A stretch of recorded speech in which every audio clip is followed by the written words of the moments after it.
Thank you so much, Celeste. We move from the wellness space now into the world of sport and hospitality. Our next speaker is Gavin Shuker, who is a former Australian touch football captain and 4-time World Cup champion, who has successfully transitioned from elite sports to entrepreneurship. As the founder of Inferno Sports, Gavin has built a global brand specialising in custom teamwear and lifestyle apparel. His company is now the official apparel partner of the Federation of International Touch Football through to the 2028 Touch World Cup. Beyond sportswear, Gavin has made a significant impact in the Queensland hospitality scene, acquiring the Cabra Hotel, the Historic Heritage Hotel and Flamingos, and is also a founder of the Rocky Sports Club. Gavin continues to coach and support grassroots touch football in CQ, serving as a coach to the Rockhampton Redbacks and Buccaneers Touch Football Club, and his journey from world champion athlete to successful businessman and community leader reflects a commitment to excellence both on and off the field. Ladies and gentlemen, please put your hands together, Gavin Shuker. Appreciate it. Thanks, Brad. Appreciate it. First of all, I'd like to thank the Chamber of Commerce for inviting me. I don't do a lot of these, but Tanya was fairly, consistent and pressurising, please come. So thank you, Tanya, appreciate that. I'd just like to say a couple of things for the dignitaries in the room. Donna, honestly, for people that don't know her, I'm assuming everyone does in the room, you've been a breath of fresh air for the area and just the time and effort you take to help people, including myself, and I think you're going to be wonderful for the area, and thank you so much, and I hope you're here for a long time. You're a wonderful lady. No worries. To the councillors in the room, from a personal point of view, being heavily involved with Rocky Touch, can't thank you enough for your support around Junior State Cup. It's an event that brings $10 to $18 million to the community for the weekend. We're currently sitting at 270 teams, which is a record for Junior State Cup. There is not one bit of accommodation in Rockhampton, Yeppoon, and I've got even like Townsville Touch are booked out, Rockhampton Grammar, TCC, Arana Touch are going to Rocky Grammar, and I've got people saying that they can only get Gladstone, which is an hour away. So the amount of money that brings in the community, and Queensland Touch have said that you are the best council to deal with. So a big congratulations to you. Really well done. So.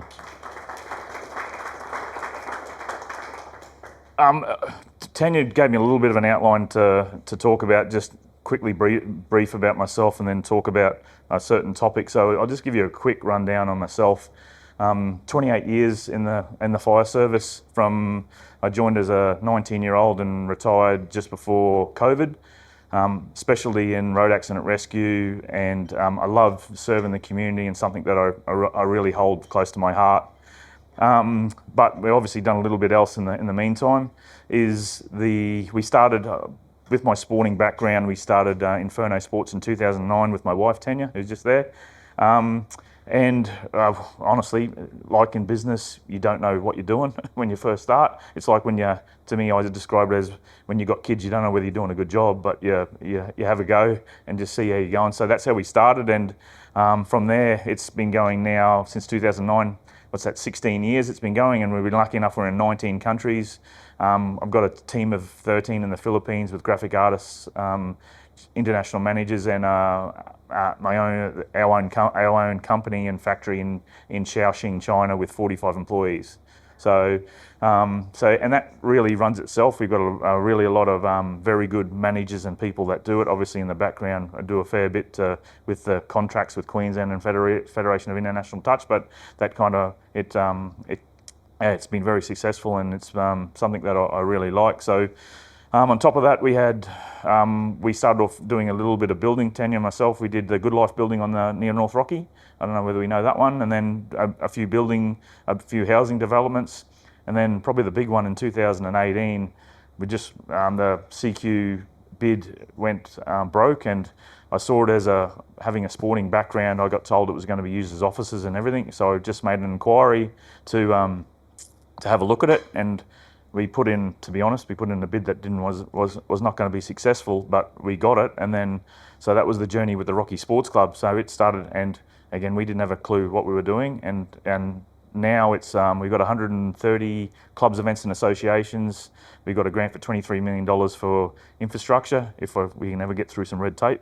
So if we can get through that, and more importantly, it employs 55 people for the local area. So it's something that I think, and it's the home of, well, it got called Rocky Sports Club, but now it's the home of like dog obedience. We have people coming there playing cards. We got cancer. We got crocheting. We got so many different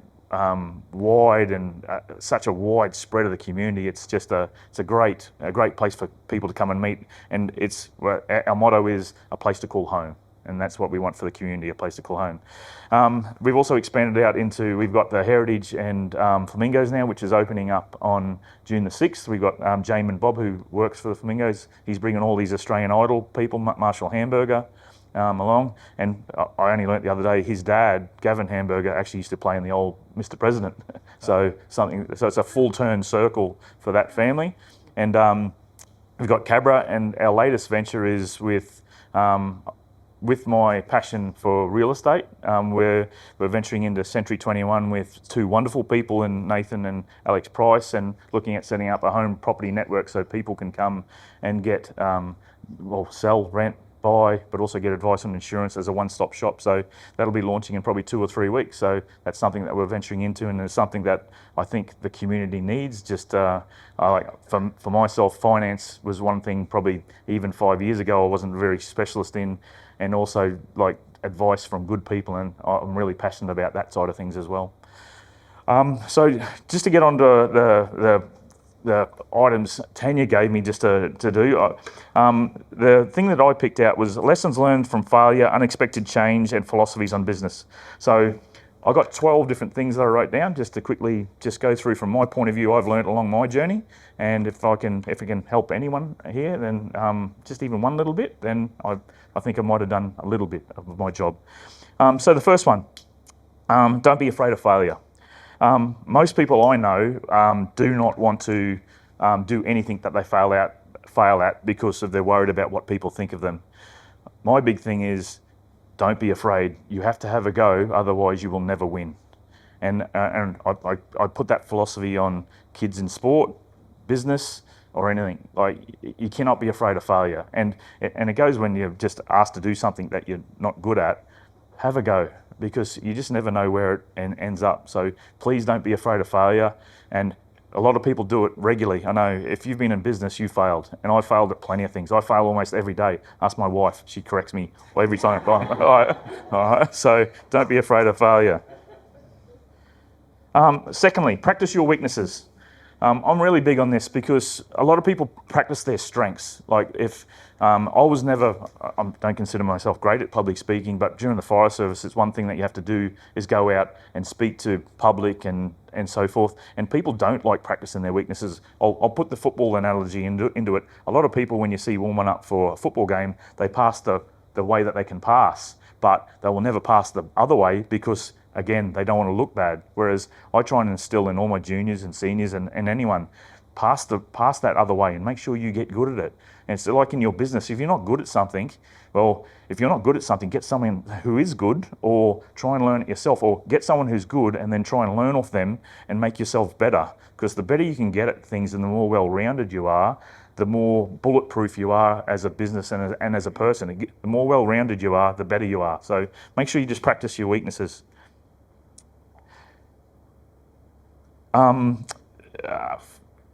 Family and friends. In business, family and friends can be the hardest to deal with. So my advice to everyone is just when you're dealing with family and friends, it might seem easy to set something up, but it's very hard when it goes pear-shaped. So when you do something, whether it be family and friends or anyone, just making sure that you understand boundaries are black and white and not grey. If you do that in business, and again, I've failed at this because you go into, and because everyone has different work ethics, everyone has different way they do things. You just got to make certain that you have those boundaries put in place, so going forward you don't have any issues down the track. And that goes with business, life, or anything. I'm a really big believer in making sure things are black and white rather than grey. Stay calm. I know it's not easy at times. Life's not easy. It doesn't matter where you're at, whether it be family, friends, there's always some issue coming at you. But if you're flustered, generally things nothing goes right. So example, being a road accident rescue person in the fire brigade, when you turn up to a job, all of a sudden things can change straight away based on if a patient, if they start to crash, you need to have an option B to try and get them out and understand the repercussions of what you're doing. And that's a life and death one. So that's kind of, that's really put me in really good stead with business and understanding people, and because there's probably nothing bigger or worse than that. But in business, Inferno, when we first started it, we just started it as, because we had a couple of friends who wanted to start it off, and we started quoting clubs and sporting people, and our price was, we couldn't even make it for what they were quoting at. It was like, okay, you got two options here: exit left or find an option. So what we did is, we thought we had to source cheaper, so we ended up going over to Canton Fair in China, finding a supplier, setting up, and then the rest of the story is the next 16 years. So just don't accept that it's. You just have to stay calm when you think there's no way where to go. You just really, is that working or not? Or I think. Is that all right? I think we might be run out of battery. I talk too much? Is that right? Everyone can hear me, can't they? Yeah, all right. I'll just keep going without it. Okay. Ask if you don't know something. Don't be afraid to ask. A lot of people, if they ask something, do you know about this or you know about that, they won't say anything. Don't be afraid to go, I don't know that, or I want to learn, because you'll be probably saying something else in the room. People just don't want to look silly, but I will ask, if I don't know something, I'll put my hand up and go, I don't understand that, or please teach me. And that's, you just have to put yourself out there and just ask if you don't know. Because if you don't know, you're not going to get yourself better, whether it be better as a person or in business. Ask. Seek advice. So with the Rocky Sports Club, I'm always being a big believer in try and find the best who do something. And I've talked to Tom Potter. I've sat down with Tom Potter. I've got his book. So with the sports club, again, I had no experience in hospitality or anything. I sought out John Rebo, who's the leading person in clubs in Queensland, Doug Smith, who runs East Clubs Queensland with Kelly Egan. I sat down and I visited them and asked them, exactly like I said there, ask them silly questions, find out as much as you can, explain that you don't know anything about anything, try and learn off the best to try and make yourself better. So always just try and seek advice of people that you think can aid you. To further on that is believe in yourself. The amount of times that I have copped no in my life is massively. In my sporting career, generally in touch football, no one from outside of Brisbane metro areas got selected in representative sides. I remember one particular moment out in Emerald when I was a young kid, probably 16, doing a selection course, and someone come from Queensland Touch and was talking to the group, and we had to go out and do some selection things, and they said, well, you're probably not going to see any quality standard of players here. And I was like, and I was only young, but it was like, and even when I started, I got to 18 or so, it was like, oh, you haven't got the right build for a touch player. If they said that to me now, I would understand that, but not back then. Hair and about 20 kilos less. But it's like, if you accept no from someone, you will go nowhere. So if you get a belief in something and you want to try and get it, like I was shadow for Queensland for 5 years in a row before I eventually made it. And I believe those knockbacks make you a better person. But again, it's very easy to say no and just exit left because it's just too easy. It's just easy just to go no. So if you believe in something, you actually go for it. Same with the sports club. No one ever thought we'd get infrastructure grants for anything, but you have to keep beating down your door.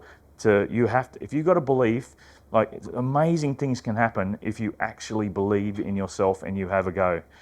Because not many people, the only people that really support you in life will be your mum and dad and your wife, and everyone else really it doesn't really worry them, because 95% of people worry about themselves. But if you really want to believe in yourself, you can achieve great things. I'm almost finished, so I won't.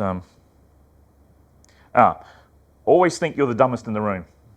Never, ever, ever think you're the smartest person in the room, because there's no use being here. You might as well walk out. So you always think that you can learn off someone, because everyone's got experiences that you haven't got, and you might be able to learn off. So always think that you can learn from an opportunity or someone, and you just never know from when you say hello or do whatever, that the experiences and what can come of things. To further on to that, I've got the next one, is treat people the way that you want to be treated. That's a very easy one. It's kind of, if you treat people, kindness in the world doesn't take much whatsoever. It's something that is free to give, and it's free to receive. So, and I always try and live my life like that, and it's the way that if you operate like that, then, and especially in a world where I believe smoke and illusions is, like if you just go off social media where everyone is living the greatest life that you've ever seen and you think, I want to be that person, I can guarantee you it's not like that. And then if you watch the news, you just want to curl up, asleep, depressed, because everyone's getting robbed. Everyone's every politician on earth is the worst person you've ever seen, and some of the things are just not true. So the way I live is, do not believe anything you hear of someone else or on TV. You take a person for what they are when you meet them. If you do that, then you'll live a much happier life, because you're just, it's just the way that you want to do it. And I'll give an example of just smoke and mirrors and something that happened to us. Can I get a bit of a hands up who saw about the sports club with the manager stealing money at all? Is anyone? It's probably about 15, 20 people. But that story is not really correct on how, like, the media painted him as the worst person on earth and although he stole all this money. But the actual truth is that, yes, he got caught taking the money, and the sports club met with him. He paid all the money back. He had a young kid and a young one on the way. We worked it all out. He got help. He had a disease, and everything was worked out fine in the way that the family stayed together. He didn't go to prison. The sports club was happy. It got its money back. But then you had a government organisation who come in and charged him for like 3 bits of paper that had fraud on it, and then that gets put in the paper, and then everyone thinks he's the worst ogre in the world, and then that affects family, friends, when there was no need to do that. So that's what I'm talking about, is people don't understand. Like you see a story, but there's always a second story to whatever there is. And just, again, if you meet people and they treat you well, that's what you want to go off, not what you see but in the background. Everything is smoke and illusions in Facebook and Instagram, and same with the news. Like if someone says a bad politician, I won't believe them until I meet them. Right? So it's just take people on face value, and your whole world, well, my world's a lot better by doing that. Lastly, love the people around you and treasure direct family. Life is busy, and before you know it, you've got no hair and you're a little bit fat, and and things get away very quickly. So make sure you take the time to treat the people around that really do the right thing by you, because they're very valued. And yeah, and that's it for me. And based on that, I should just say to Tanya, I love you, and I'm nothing without you, so thank you.